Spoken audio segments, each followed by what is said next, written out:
आज निघालेलो बघा सावंतवाडीला गाई बघाय. गाई बघितली, परत गेलो घरला. घरला गेल्यावर पावसानं धुमाकूळच काढलाय बघा.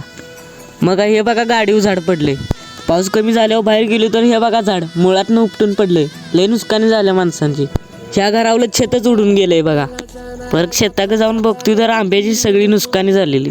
परत गेलो बघा मेन रोडला पण खूप नुकसानी झालेली बघा. सगळी झाडं पडले ते. गाड्या पण लय लागलेल्या बघा. ट्रॅफिक आमच्या इथली माणसं पण आलेली ते बघा. ट्रॅफिक खूप लागलेलं, त्यामुळं झाडं इकडे तिकडे टाकायसाठी. बघा कसं ट्रॅफिक आहे. मुंबईच्या गाड्या पण थांबलेल्या बघा जायसाठी. हे बघा सपराव पण झाड पडले बघा. लय नुकसानी झाल्या. हे बघा आंब्यात झाड पडले. पोरं पण होती ते बघा आंबा गोळा करायसाठी. पिकलेलं होते तो. हे बघा खिस्सं भरून आंबा घेऊन आलाय खालनं.